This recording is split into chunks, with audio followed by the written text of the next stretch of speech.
So the title of the sermon is It's Not Too Late and It's Not Too Messy. The images you saw there, some of them were not beautiful images. Some of them were a little messy, or things you don't really feel like watching or looking at on a Sunday morning. But I think that's what we're going to talk about today. In fact, I know that's what we're going to talk about today, is that's part of it. That's part of this life. And we do this together. And some of the things are messy, and we're waiting. So last week we talked about the call of Abram and Sarai, I'm not sure how to say that, where God called them to leave everything they knew. And they called them to follow him, and they'd become a great nation, and they would bless the world. And then we tracked the through lines of that story, from that story to ours, so that God calls us, and God promises to us, and God blesses us for the blessing of the world. And we left off that story with Abraham following that call, going to the land of Canaan, building an altar, calling on the name of the Lord, and then just waiting. And then when all was said and done, he just kept walking. The line in the video that we just saw was, "Recreation work can get dark, my loves." And that line really, I think, accurately describes what happens next in the Genesis story, in this text. What happened in the waiting, what happened in that journey, that life of Abram and Sarai, after the call from God. So Abram, whose name was changed to Abraham over the course of this story, he's often held up as a father of our faith because of his response to God's call. Have faith like Abraham. Abraham, he's mentioned by Paul in Romans and Galatians, and in the book of Hebrews, he's mentioned quite a bit. In Hebrews 11, it's written, "By faith Abraham, when called to go to a place he would later receive as his inheritance, he obeyed and went, even though he did not know where he was going. By faith he made his home in the promised land, like a stranger in a foreign country, and he lived in tents, as did Isaac and Jacob, who were heirs with him of the same promise. For he was looking forward to the city with foundations, whose architect and builder is God. And by faith, even Sarah, who was past childbearing age, was enabled to bear children because she considered him faithful who had made the promise. And so from this one man, and he as good as dead, came descendants as numerous as the stars in the sky and as countless as the sands on the seashore." So that's, by the New Testament times, that's how they saw Abraham. And by faith, that's a big thing. But when you actually read these stories, the stories between Genesis 12 and Genesis 21, the stories of Abram and Sarai's life, between that call and between the fulfillment, what we get is not a clear story of faith. It's not even a story of someone we should look up to or can look up to. In fact, it's a story about a man and a woman called out by God who actually made really bad decisions with real damaging consequences. And throughout these stories, as I read them in the last few weeks, I kept reading them and saying, wait, what? So I will probably say that a few times. Wait, what? That's my response to these stories. And yet, I wonder if the real story here in these chapters is about where and how consistently God shows up in the middle of these very human decisions. So we're going to travel kind of through those chapters, focusing on the story of Abraham and his wife Sarah. There's a whole other layer of stories that have to do with Abraham and his nephew Lot, and those stories are wild and hairy and not PG. So we'll talk about those later time. But the story of Sarah and Abraham, that's what we're going to do today. So right after Genesis 12, it left off with these words, then Abram set out and continued toward the Negev. And right after is this verse. Now there was a famine in the land, and Abram went to Egypt to live there for a while because the famine was severe. So they went to Egypt. And when they got there, Abram looked at his wife, and he said, "Oh, you are beautiful. When these Egyptians see you, they will want you. And because you're married to me, this is going to put me in danger.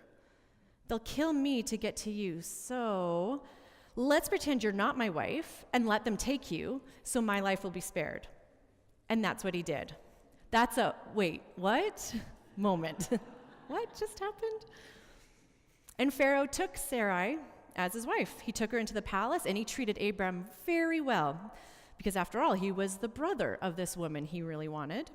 Abram got a lot of money, sheep, cattle, servants out of the deal. So let's just be clear and say this in plain language. Abram traded his wife out to a powerful man to secure his own safety and got a lot of money out of it. Abram was promised by God that he'd have many descendants. He had left his home. He had built some altars. He was promised that he would be the father of a great nation, and the world would be blessed through him. That is heady stuff. And at the first whiff of threat, instead of remembering that it's God's work to make that happen, Abram had to defend his own self from that threat. He is, after all, he's going to be the father of all these nations, so he must be protected and kept alive at all costs, even the cost of farming his own wife's body and soul out. It made complete sense for him to do this. But it didn't make sense to God. In the text in chapter 12, verse 17 and 18, it says that God made very clear to Pharaoh what was going on. And Pharaoh was appropriately furious at Abram, and he yelled, "Why did you do this? This is not acceptable. Take your wife and get out of here. Get off my land. Leave Egypt." And so they did. They ran away. They ran back to the place between Bethel and Ai that we talked about last week, where they had set up their tent before, and Abram called on the name of the Lord there again. The next time we meet up with Sarai is in chapter 16, and it's been more than a few years, and she's not had any children yet. This promise is taking a really long time, and there doesn't seem to be a light at the end of this tunnel. She just keeps getting older. Just like Abram, she's not sure how this promise is going to happen. So there she is, kind of desperate, maybe with a little bit of a hurt heart. I'm not sure what their relationship was like, but she takes the matter into her own hands, and she says to Abram, "Go sleep with my slave, and perhaps I can build a family through her." So that might have been a common custom back then, where a slave's children were the owner's children. Go sleep with my slave, I'll take that child and build a family through her. And just like Sarai herself was used, body and soul, in Abram's attempt to secure the promises of God, so Sarah used Hagar's body and soul in an attempt to secure and make the promises of God come true. And then there's Hagar, passed around. She gets pregnant. Sarah then grows to despise her and abuse her, the text says. Sarah wanted to bend the reality of the situation to secure her promise, to force this promise that was given to them. And she did this for presumably a good reason, that the promise would come true. And that attempt to kind of bend reality and force it, that attempt that we make when we forget that God is actually the nexus of action here, that story causes pain. Hagar eventually is forced from the house because of the abuse, twice in fact in her life. And we see God meet her both times. God meets her and meets that child, and he provides for her. God treats her, talks to her as a beloved daughter, when those that God called did not. And this is where we get that incredible phrase, "I've seen the God who sees me." This is the God we follow, and this floors me every time.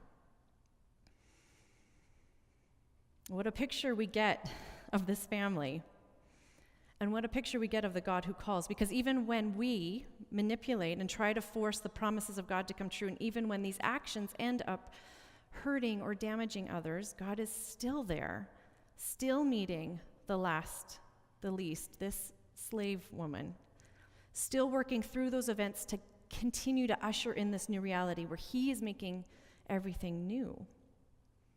God sees and he blesses and he provides for the slave Hagar.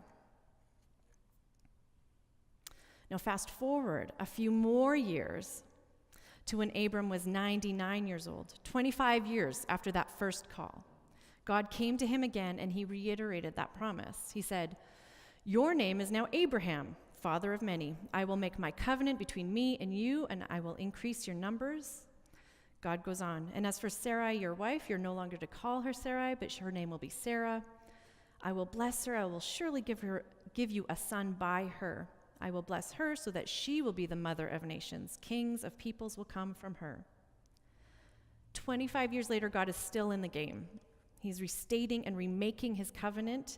He's even reshaping their identities, giving them new names so that they can define themselves by that. It's been 25 years, lots of water has gone under that bridge, but God is still promising. And both Abraham and Sarah's response when they heard that was to laugh. In the very next verse it says, Abraham fell face down, he laughed. In chapter 18, verse 13, it says, Sarah laughed to herself as she thought, after I'm worn out and my Lord is old, will I now have this pleasure? He laughed so hard that he fell down, and she laughed so hard she covered her face. It's inconceivable, this promise of God. It's almost mockable. What happened in the years in between when God first called them to now to make them that cynical and incredulous?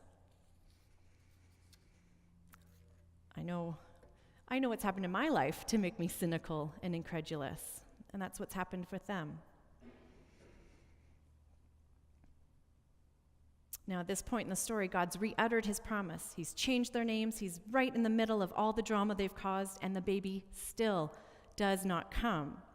More years go by, and this couple just keeps getting older and older and less able to fulfill this promise, to make it happen.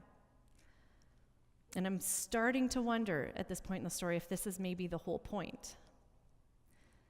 In chapter 20, Abraham and Sarah move again, with no baby, to a place called Gerar.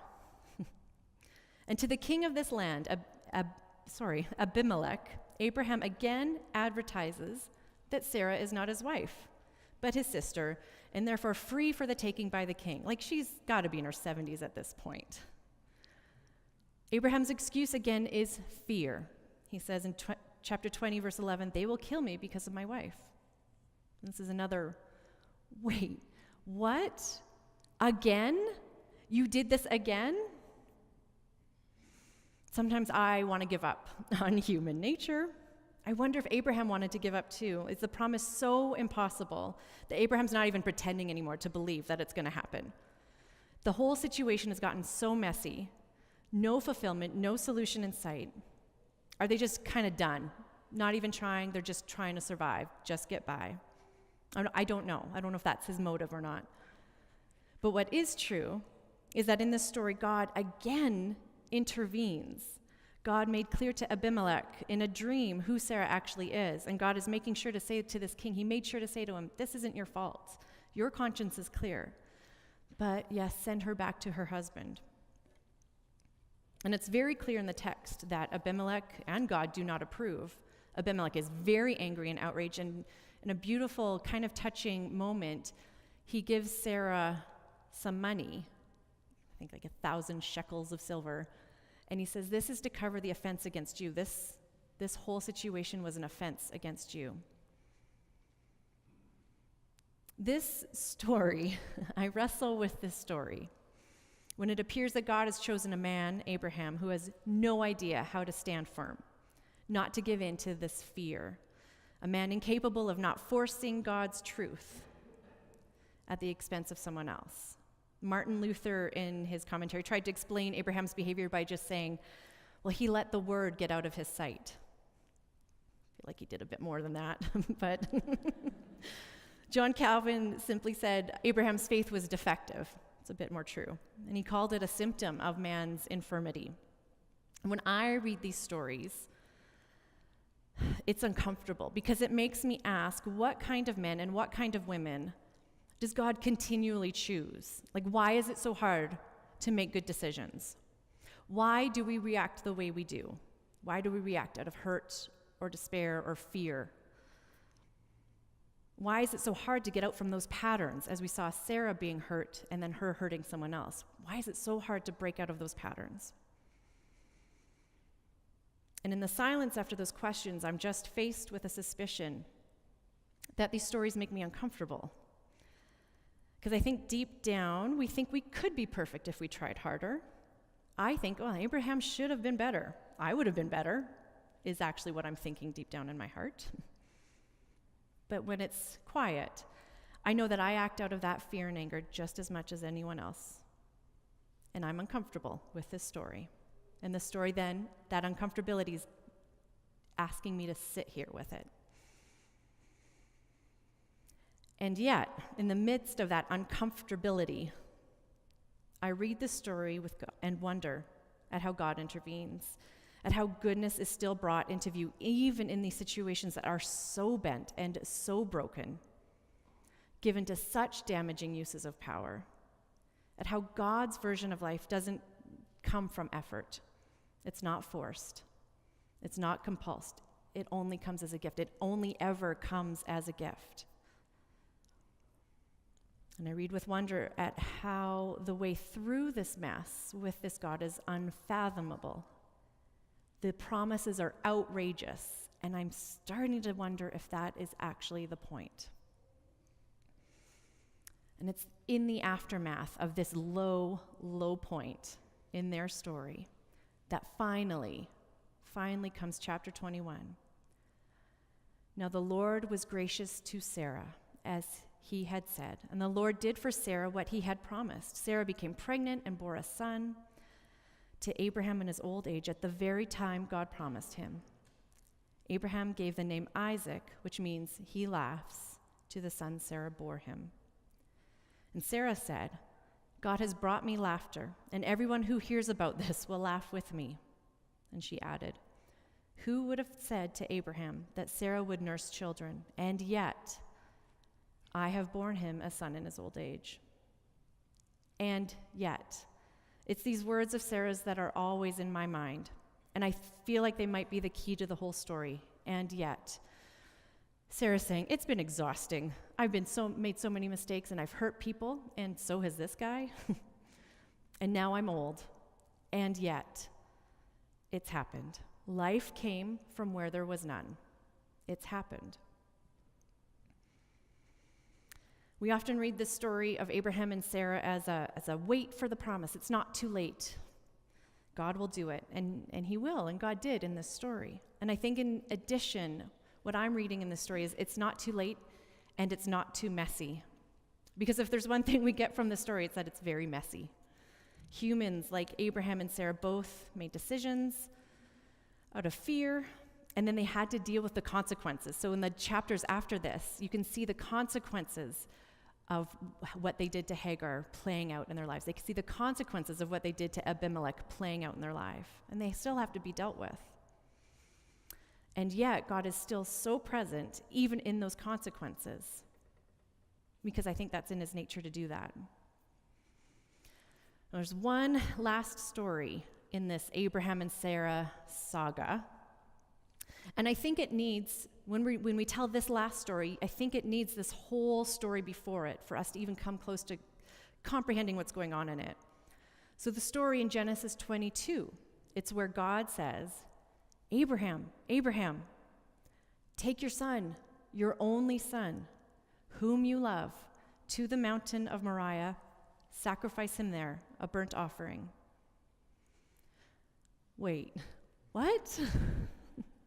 He just gave them this precious, precious human child. This is the child of the promise. This is the awaited miracle, the blessing for the world.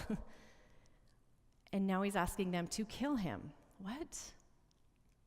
And again, this is another story I dislike. It seems cruel. It is cruel on the face of it. To Abraham and Isaac and to Sarah, how could God require this?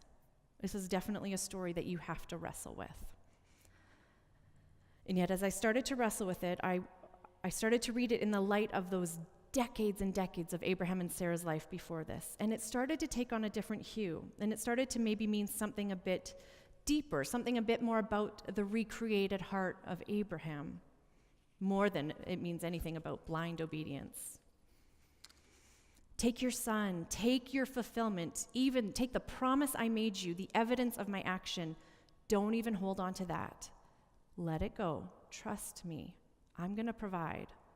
I will make this promise happen. You don't need to protect it. You don't need to force it.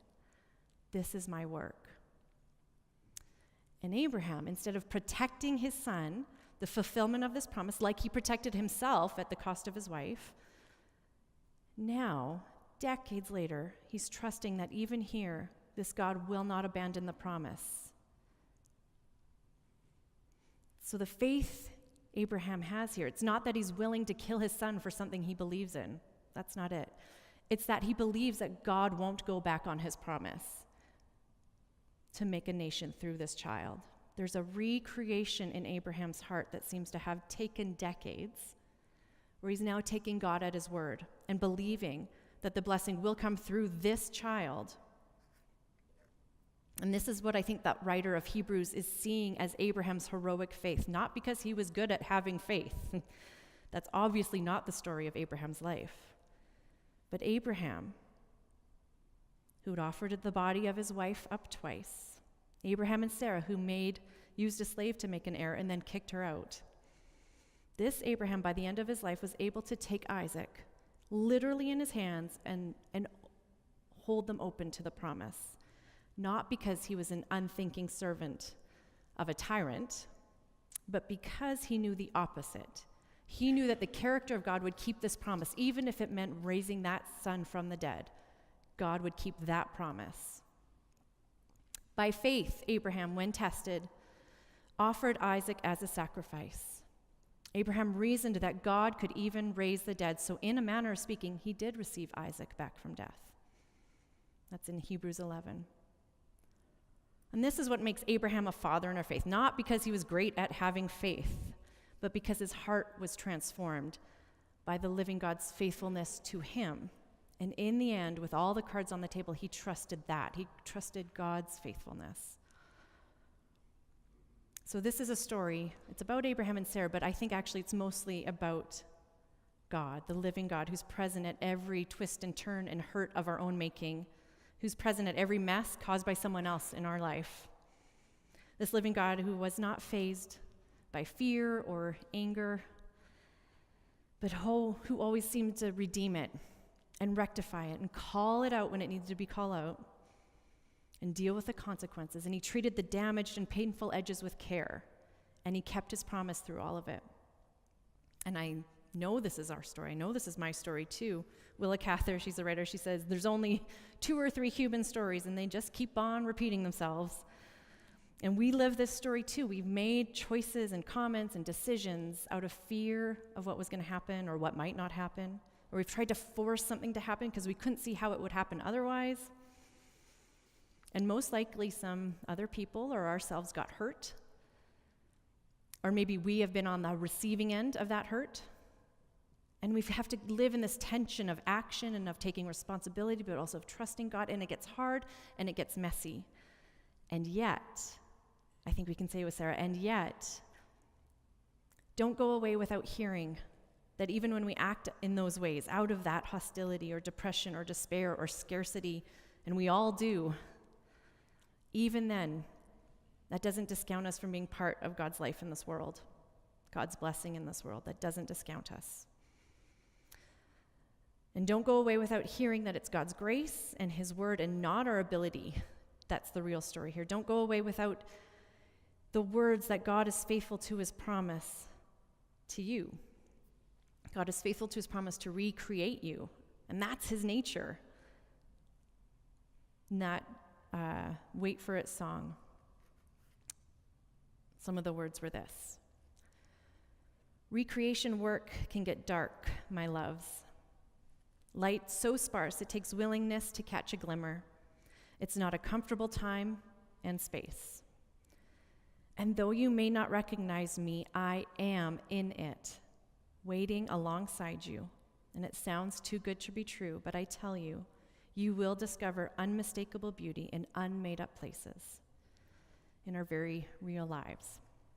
And that's good news. Let's pray.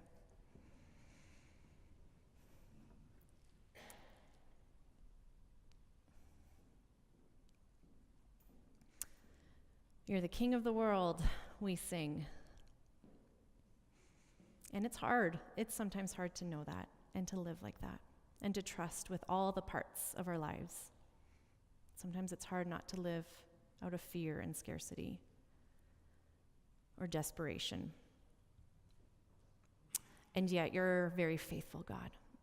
So we ask that 1 or 2 of these words will bury themselves in our hearts this morning, in that we might be a little bit recreated, a little bit transformed into something that puts its weight on your faithfulness and not on our ability to be faithful to you. You are very faithful to us. We thank you that we can do this and take this step in our journeys together today. Thank you. In the name of the Father, Son, and Holy Spirit. Amen.